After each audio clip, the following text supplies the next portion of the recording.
प्यारे बच्चों, पतंग कविता को मैं पढ़ रहा हूँ और उसको समझने का प्रयास आप लोग करेंगे।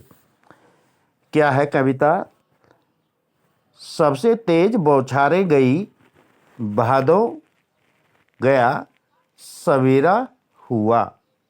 अब जो प्राकृतिक परिवर्तन शब्द का हमने जीवन जो परिचय है, पाठ का जो परिचय हमने पढ़ा है, तो प्रकृति का परिवर्तन क्या है? सबसे तेज बौछारें गई, भादों गया। भादों हिंदी का महीना है और ये लगभग ये होता है अगस्त, जुलाई अगस्त सितंबर स्टार तक होता है ये भादों का महीना। और सवेरा हुआ, फिर क्या है? दूसरी प्रातःकाल। ये महीना बीता, भादों का महीना बीता, जिसमें तेज बौछारें होती है, तेज बारिश होती है, आकाश बादलों से ढका हुआ होता है। तो ये सब हटने के बाद नया सवेरा हुआ है।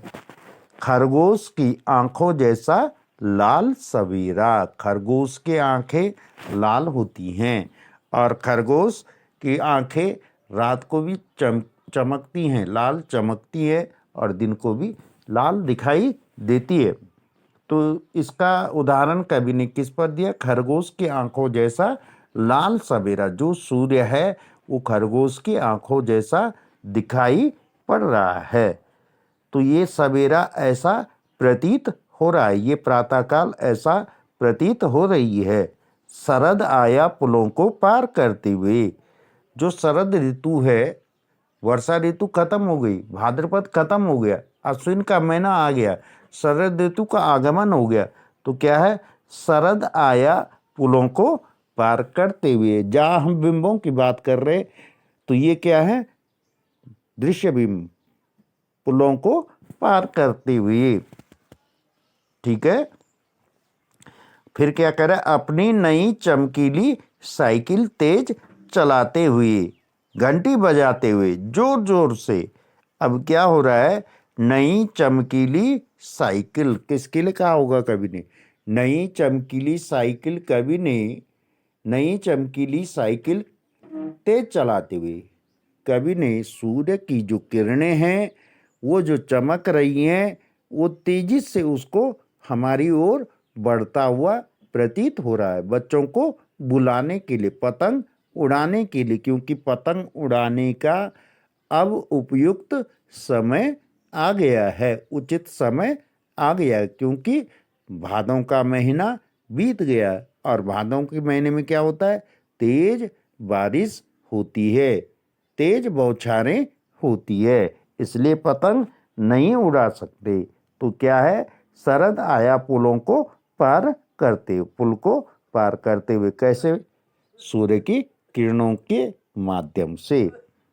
अपनी नई चमकीली साइकिल तेज चलाते हुए, तेजी से वो जो है किरणें जो पड़ रही है वो तेजी से साइकिल को चलाते हुए मानव जान पड़ता है। घंटी बजाते हुए, जो दिशाओं का शोर है, हवाओं का शोर है, नदी नालों का जो शोर है, ये घंटी की आवाज़ कर रहा है। चमकीले इशारों से, जो उसकी बूंदें ज़मीन पर हैं वो चमक रही हैं, वो इशारे कर रही हैं, चमकीले इशारों से बुलाते हुए। पतंग उड़ाने वाले बच्चों के झुंड को, जो बच्चे पतंग उड़ाना चाहते हैं, जो बच्चे पतंग उड़ाने के लिए उत्साहित हों, उत्साह हो जिनके अंदर, ऐसे बच्चे पतंग उड़ाने के लिए उनको बुलाए जा रहा है। झुंड को, झुंड माने समूह। चमकीले इशारों से बुलाते हुए, चमकीले इशारे क्या है? ऊँस की बूंदे और सूर्य की किरणें, चमकीले इशारों। आकाश को इतना मुलायम बनाते हुए। आकाश कैसे मुलायम हो जाता है? आप सोच रहे हो आकाश मुलायम कैसे हो जाएगा? आप देखते हैं गर्मी का सीजन है तो सूर्य की किरणें तेज पड़ती है, हम सूर्य पर नज़र नहीं टिका सकते।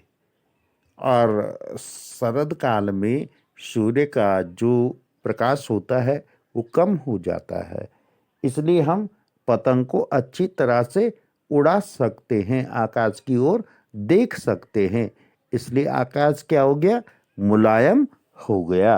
तो क्या कह रहा है, आकाश को मुलायम बनाते हुए, इतना मुलायम कि हम पतंग उड़ा सकें, कि पतंग ऊपर उठ सके। अभी मैंने कहा पतंग ऊपर उड़ा सके, उठा सके पतंग को, तो अच्छी प्रकार से हम पतंग को ऊपर उठा सके। दुनिया की सबसे हल्की और रंगीन चीज, किसके लिए कहा गया दुनिया की हल्की और रंगीन चीज? दुनिया की हल्की और रंगीन चीज, सबसे हल्की क्या है? पतंग। कैसे बनती है हल्की चीज? देखिए यहाँ पर, दुनिया का सबसे पतला कागज, जो पतंग का कागज होता है, रंगीन कागज होता है, उसके लिए जो है दुनिया का हल्का पतंग, पतला कागज। बांस की सबसे पतली कमानी, जो उसमें तिलियां लगी हुई थी, पतंग में जो तिलियां लगी हुई होती हैं, या तिलियां जो लकड़ियां उस पर जो लगी हुई होती, हल्की होती हैं,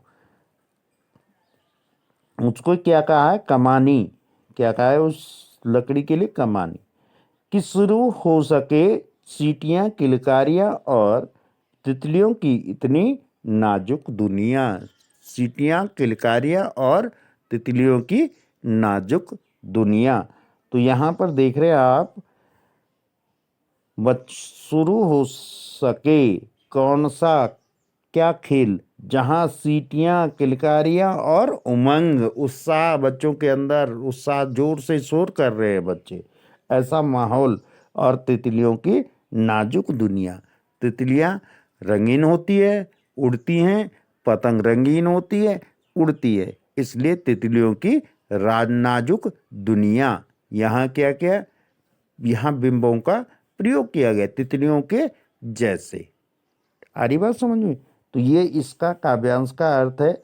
अगर हम इसके काव्य सौंदर्य पर थोड़ा सा प्रकाश डालें, तो यहाँ भाषा साहित्यिक खड़ी बोली है, कवि के कहने का ढंग सामान्य बोलचाल का है, प्रतीकों एवं बिंबों के कारण कविता के प्रभाव में वृद्धि हुई है।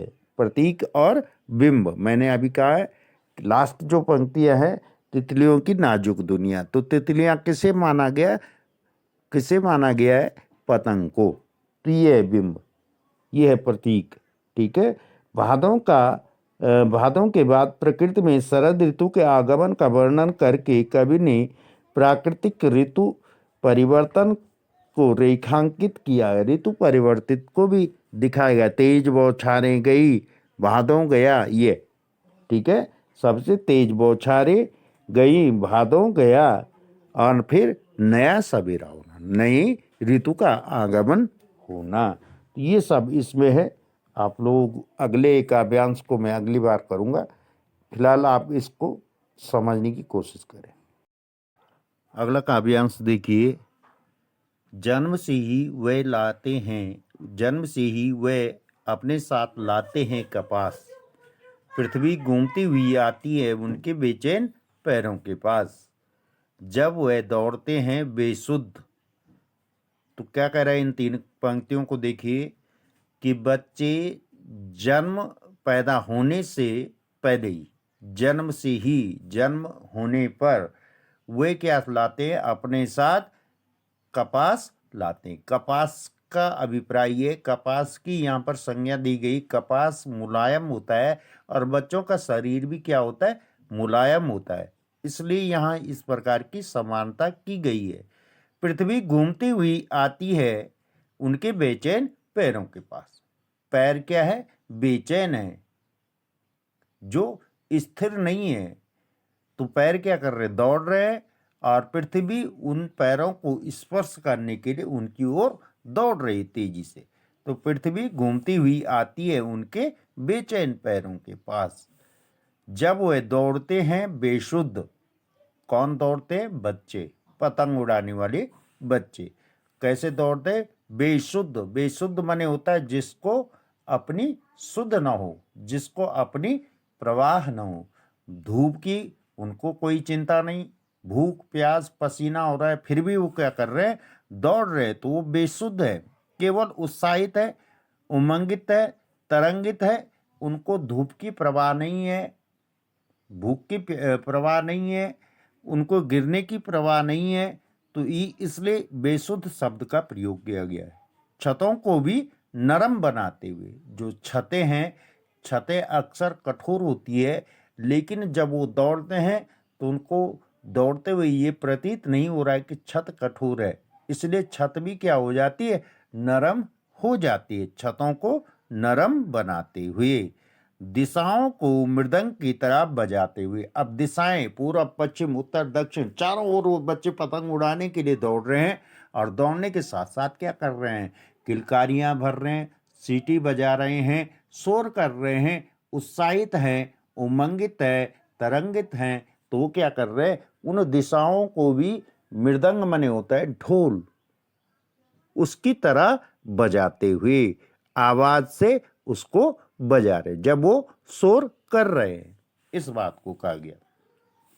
फिर क्या करते हैं, जब वे पेंगे भरते हुए चले आते हैं डाल की तरह लचीले वेग से। पेंगे माने होता है गिरने से बचना, आगे की ओर झुकना और फिर वापस लौट आना। पेड़ क्या होता है, तेज हवा आती है और पेड़ क्या होता है, हिलने लगता है, जड़ से नहीं, ऊपर का शरीर उसका क्या होता है, हिलने लगता है, और फिर हिलने के बाद फिर उसी जगह पर आ जाता है, फिर हिलने के बाद फिर उसी जगह पे आ जाता है। ठीक उसी प्रकार से बच्चे भी अपने शरीर को पेंगे भरते हुए पेड़ की तरह लचीले वेग से इधर को लुढ़कना, फिर अपने शरीर को थाम लेना। तो ये कह रहा है पेंगे भरते हुए चले आते हैं डाल की तरह लचीले वेग से। डाल माने पेड़, लचीला डाल क्या लगता है, जब हवा होती है तो डाल क्या दिखाई देता है, अक्सर लचीला दिखाई देता है। अब आगे क्या कह रहा है, छतों के खतरनाक किनारों तक उस समय गिरने से बचाता है उन्हें। जब वो छतों के खतरनाक किनारे पर वो चले जाते हैं, जिसके बाद छत नहीं है, वहां तक वो पहुंच जाते हैं। ऐसी अंतिम जो स्टेज छत की है, अंतिम जो छत का दायरा है, वहां तक वो पहुंच जाते हैं। तब क्या होता है, छतों के खतरनाक किनारों तक, जिससे खतरनाक माने होता है जिससे नुकसान हो सकता है, बुरा हो सकता है, इसलिए खतरनाक कहा गया है। उस समय गिरने से बचाता है। अब ऐसी स्थिति में उनको गिरने से बचाता है। कौन बचा रहा है उनको, उस समय उन्हें गिरने से बचाता है सिर्फ उनके ही रोमांचित शरीर का संगीत। जो शरीर उल्लसित है, उत्साहित है, उमंगित है, तरंगित है, पतंग को उड़ाने के लिए उमंग है जिनके अंदर, उत्साह है जिनके अंदर, जो अपनी पतंग को केवल दृष्टि वहीं जमाए हुए हैं कि मेरी पतंग क्या हो, आकाश की ओर और बढ़ सके। तो यही जो है उनको खतरनाक किनारों से बचाने का प्रयास करता है, बचाता है। फिर क्या करे, पतंगों की धड़कती ऊंचाइयां उन्हें थाम लेती है। पतंग क्या है, धड़कता हुआ दिखाई देता है, ऊपर नीचे फरफराता हुआ जो दिखाई देता है, तो वो कह रहा है कभी उसको धड़कती ऊंचाइयां, बहुत दूर हमसे जो है पतंग है, धड़कती ऊंचाई उन्हें थाम लेती है। केवल बच्चे का संबंध और पतंग का संबंध किससे जुड़ा हुआ है, महज एक धागे के सहारे जुड़ा हुआ है। तो वो क्या करे, धड़कती ऊंचाइयां थाम लेती है महज एक धागे के धागे के सहारे। एक धागा ही उनको जो है आपस में जोड़े रखता है, पतंग को और बच्चों को ये जोड़े रखते, सहारा वही है उनको। फिर क्या कह रहा है, पतंगों के साथ साथ वह भी उड़ रहे हैं अपने रंध्रों के सहारे। ऐसा मालूम होता है कि जैसे कि वह भी बच्चे भी पतंग के साथ उड़ रहे हों, लेकिन कैसे उड़ रहे, उत्साह के कारण वे भी पतंग के साथ उड़ रहे हैं। जैसे हम क्रिकेट मैच देखते हैं, तो मैच में अगर छक्का लगता है तो हम क्या हो जाते हैं, अपनी जगह पर उत्साहित हो जाते हैं, उमंगित हो जाते हैं। कुछ देर के लिए ऐसा अनुभव होने लगता है कि हम भी जो है क्रिकेट के मैदान में बैठे हुए हैं। तो वही उनका संबंध है बच्चों का, जो जमीन से पतंग को उड़ा रहे हैं। जब पतंग ऊपर उड़ जाती है तो जो उनको लग रहा है कि मेरी पतंग सबसे आगे चलेगी, या मेरी पतंग ने उसकी पतंग को काट दिया है। तो रंध्र माने होता है यहाँ पर रंध्र शब्द का प्रयोग किया है। रंध्र जो हमारे शरीर के जो हाथों पे पैरों पे जो बाल होते हैं उनके जो छिद्र होते हैं उनके लिए रंध्र कहा गया। तो जो उत्साह से जो रोंगटे खड़े हो जाते हैं, ये डर के कारण जो रोंगटे खड़े हो जाते हैं, उनके सहारे उन्हें जो है बचा लेता है।